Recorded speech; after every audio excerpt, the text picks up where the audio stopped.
Em nome do Pai, do Filho e do Espírito Santo. Amém. O anjo do Senhor anunciou a Maria, ela concebeu do Espírito Santo. Ave Maria, cheia de graça, o Senhor é convosco. Bendita sois vós entre as mulheres. Bendito é o fruto do vosso ventre, Jesus. Santa Maria, Mãe de Deus, rogai por nós, pecadores, agora e na hora de nossa morte. Amém. Eis aqui a serva do Senhor, faça-se em mim segundo a vossa palavra. Ave Maria, cheia de graça, o Senhor é convosco. Bendita sois vós entre as mulheres. Bendito é o fruto do vosso ventre, Jesus. Santa Maria, Mãe de Deus, rogai por nós, pecadores, agora e na hora de nossa morte. Amém. O Verbo divino se fez carne e habitou entre nós.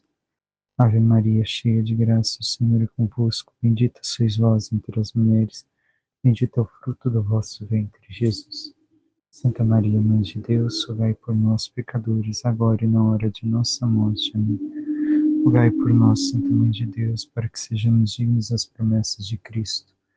Oremos, infundi, Senhor, em nossas almas a vossa graça, como vos pedimos, para que nós, que por intercessão do anjo, venhamos a saber o mistério de vossa encarnação, paixão e morte de cruz, cheguemos um dia à glória eterna dos céus, pelo mesmo Cristo, Senhor nosso. Amém. Caríssimo irmão e irmã, hoje celebramos a quinta-feira da 34ª semana do Tempo Comum. Também a memória facultativa de Nossa Senhora da Medalha Milagrosa, Nossa Senhora das Graças. Como bem podemos recordar, esta aparição aconteceu a Catarina Labouré, na França, e Nossa Senhora ali manifestou a sua, por assim dizer, a graça que o Senhor lhe concedeu de dispensar as graças à humanidade, como intercessora, como protetora, e que aqueles que levassem a medalha que deveria de ser cunhada, receberiam, com fé e devoção, a levassem, melhor dizendo, receberiam, se rezassem com fé e devoção e vivessem, segundo a vontade do Senhor, as graças que pediam, se fossem para a sua cura e salvação. E assim aconteceu. Assim, Nossa Senhora começou justamente a realizar, através dessa pequenina medalha, muitas graças para seus filhos e filhas, para que se convertessem, para que se salvassem e vivessem aquilo que o Senhor lhes disse. E ainda recordemos algo da vidente, Catarina Labouré. Ela colocou suas mãos, em especial em forma de oração, como nós cruzamos as mãos quando vamos rezar em um genuflexório, sobre o colo da Virgem Santíssima. E assim, suas mãos foram preservadas de modo especial de qualquer decomposição. Estão até hoje intactas. Foram enterradas com as mãos postas, como nós normalmente enterramos, porém, ao abrirem 3 vezes para fazerem a exumação de seu corpo, encontraram as mãos colocadas como em forma de oração. E assim deixaram que se mantivesse depois da última vez que lhe fizeram a exumação do corpo. Porque entenderam que era algo que assim deveria de ficar. E possamos recordar tudo aquilo que Nossa Senhora pediu nesta aparição e viver com fé e devoção a nossa vida de cristãos, pedindo a ela as graças para a nossa vida.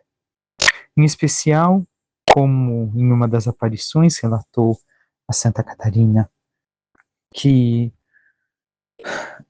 alguns anéis que ali em suas mãos não brilhavam, ao ser questionada sobre o porquê aqueles anéis não brilhavam, Nossa Senhora disse que eram as graças que a humanidade podia receber, mas que não pediam.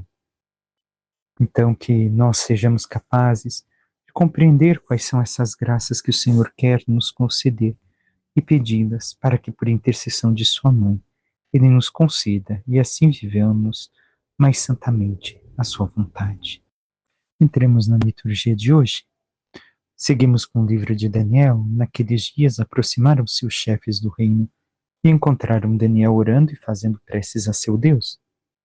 Foram ter com o rei e falaram a propósito do decreto.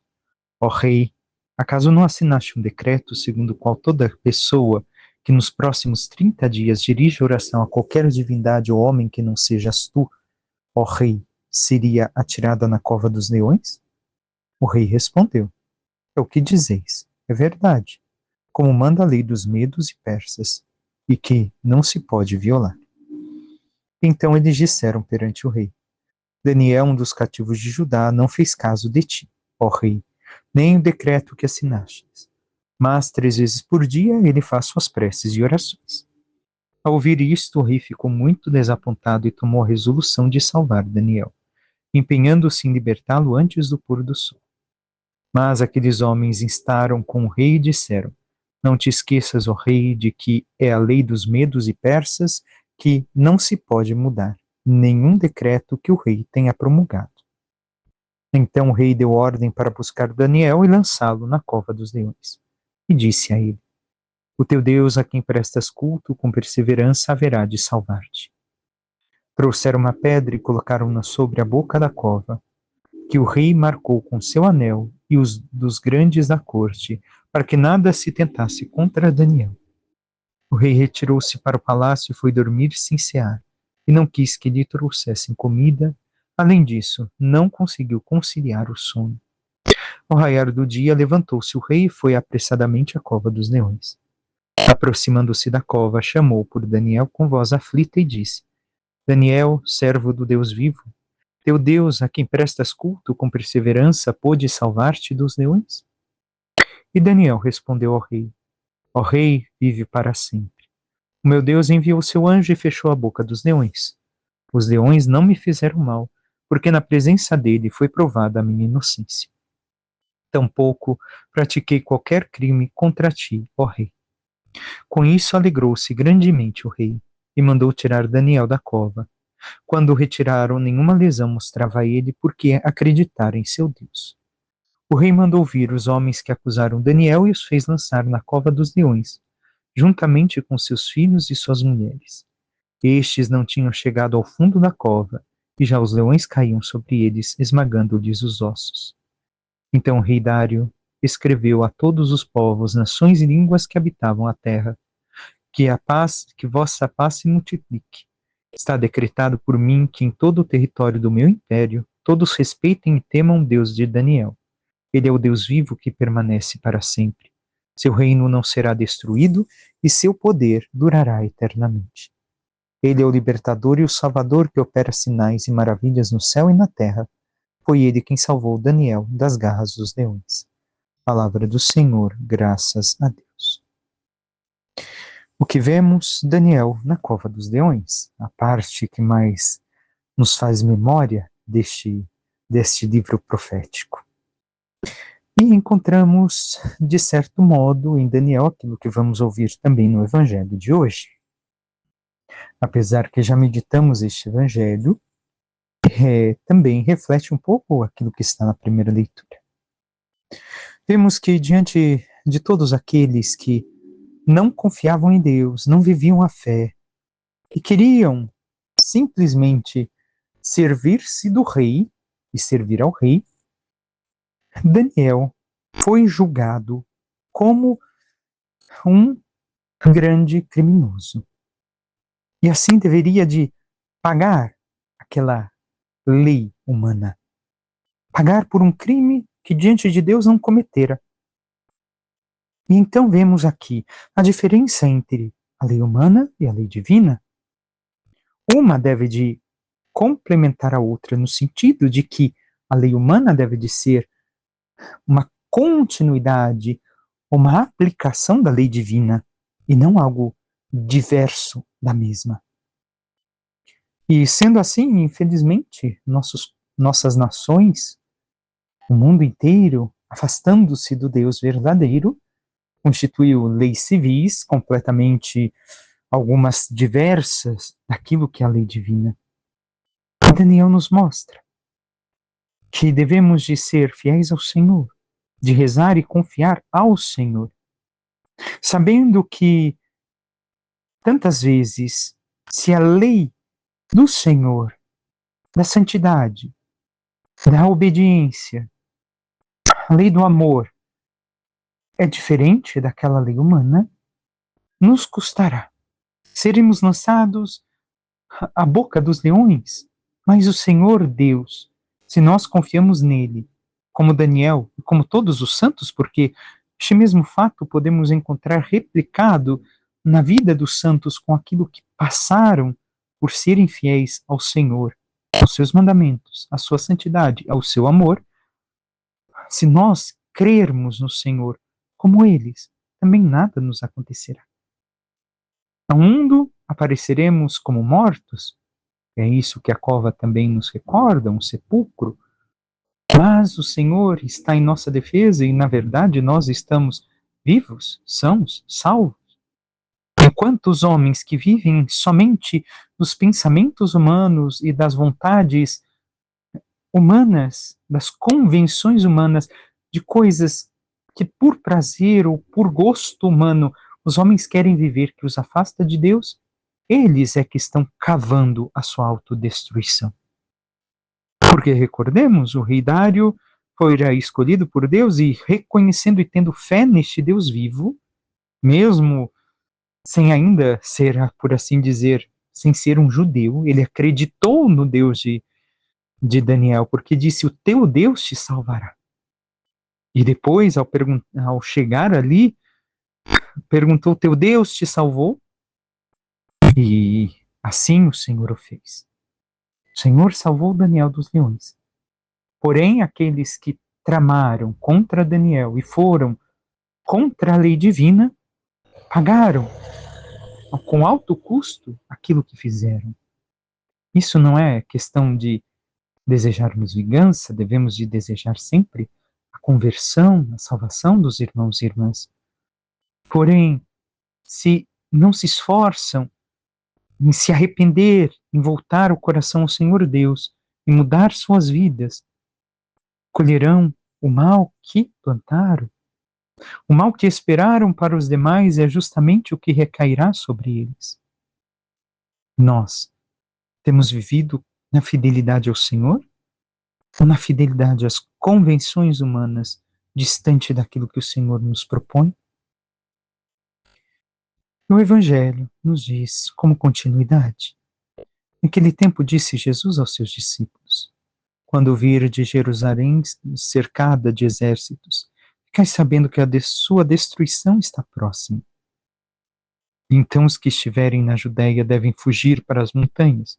Os que estiverem no meio da cidade devem afastar-se. Os que estiverem no campo, não entrem na cidade. Pois esses dias são de vingança, para que se cumpra tudo o que dizem as Escrituras. Infelizes das mulheres grávidas e daquelas que estiverem amamentando naqueles dias, pois haverá uma grande calamidade na terra e ira contra este povo. Serão mortos pela espada e levados presos para todas as nações, e Jerusalém será pisada pelos infiéis, até que o tempo dos pagãos se completem. Haverá sinais no sol, e na lua e nas estrelas. Na terra as nações ficarão angustiadas com pavor do barulho do mar e das ondas. Os homens vão desmaiar de medo, só em pensar no que vai acontecer ao mundo, porque as forças do céu serão abaladas. Então eles verão o Filho do Homem vindo numa nuvem com grande poder e glória. Quando estas coisas começarem a acontecer, levantai-vos e erguei a cabeça, porque a vossa libertação está próxima. Palavra da salvação, glória a vós, Senhor. Aqui tenhamos em conta, o Senhor encerra dizendo: a vossa libertação está próxima. A primeira leitura dizia: a salvação, o Senhor teu Deus te salvou da boca do leão. Antes de entrarmos no texto, mais um ponto sobre a primeira leitura. Qual leão o Senhor nos liberta? Do egoísmo, do leão do orgulho, da inveja, esses leões que tantas vezes querem nos destruir. Mas ao falar de Jerusalém cercada de exército, o Senhor continua falando justamente dos sinais de que os tempos estão chegando ao seu fim. Os tempos tais como conhecemos. Porque recordemos, não é somente o final do tempo, mas o final dos tempos. E assim foram. Caiu o Império Romano, caiu o Império Babilônico, Egípcio. Então o tempo como era conhecido se acabou e começou um novo tempo. E assim o Senhor também faz alerta destas catástrofes, não para colocar medo, mas, uma vez mais, recordamos, para nos colocar em estado de atenção, em estado de preparação contínua para aquilo que virá. Os sinais de que as coisas não caminham bem, justamente, mais uma vez falamos, por causa da vida que o homem leva distante da vontade de Deus, se opondo a Deus, se opondo aos seus ensinamentos, estão sempre diante de nós. Estas ruínas, estas coisas, os sinais que acontecem no céu, as calamidades, as guerras, estão cada vez voltando a ser mais constantes no mundo. Mas isso mostra que ainda é o tempo dos pagãos. Mas esse tempo se completará. Até mesmo a natureza sentirá, porque ela, estando, por assim dizer, involucrada por culpa do pecado, no pecado do homem, também sofrerá as consequências do mal que os homens produzem. E os homens sofrerão por causa dos abalos sísmicos, dos abalos do céu e da terra, até o momento em que os tempos terminarão, chegará então o Filho do Homem. Mas ele não chegará mais como veio da primeira vez, como meditaremos nos próximos 2 domingos. Veremos que ele virá na sua glória, como escreveram os padres da igreja. Na primeira vez, ele veio como misericórdia, para nos ensinar o caminho que leva ao céu, o caminho da santidade, o caminho do Pai. Na segunda vez, aí sim ele virá no seu trono de glória como juiz dos vivos e dos mortos. E sendo juiz, julgará e nada mais terá fim. Colocará, então, início à eternidade, como única coisa a existir, não mais tempo, mas sim eternidade. Porém, enquanto todos olham para baixo e sofrem, o Senhor nos fala: quando isto acontecer, levantai-vos e erguei a cabeça, porque a vossa libertação está próxima. Nós devemos erguer a cabeça. Passaremos pelas mesmas dificuldades, entre aspas, que a humanidade. Por que entre aspas? Porque se estamos com Deus, tudo cria um sentido novo. Como santos, passaram pelos sofrimentos, as dores, as amarguras da vida, mas tudo com sentido em Deus. Mas, fisicamente ou colocando naturalmente as coisas que estão à nossa volta, nós viveremos a mesma coisa que todos. Porém, o sentido será diverso, e por isso nós deveremos de levantar a cabeça, porque o Senhor virá ao nosso encontro para nos levar a reinar com Ele, se nós buscamos ser fiéis a Ele e à sua santa vontade. Peçamos à Santíssima Virgem Maria, nossa Mãe, que interceda por cada um de nós e nos ajude a cada vez mais reconhecermos os sinais que o Senhor permite acontecer em nossos tempos, para que, assim, olhando para a natureza das situações à nossa volta, nos sirvam como sinais para nos convertermos, para amarmos mais a Deus e vivermos com mais afinco o seu amor e a sua lei. E assim, vivendo cada vez mais a fidelidade e a santidade, possamos nos preparar para um dia estar com Ele na glória dos céus. Louvado seja nosso Senhor Jesus Cristo, para que sempre seja louvado. Por intercessão da Santíssima Virgem Maria, de todos os santos e anjos de Deus, desça sobre vós, vossas famílias, vosso trabalho e tudo que vos pertence, a bênção do Deus Todo-Poderoso, Pai, Filho e Espírito Santo. Amém. Um santo e abençoado dia a todos.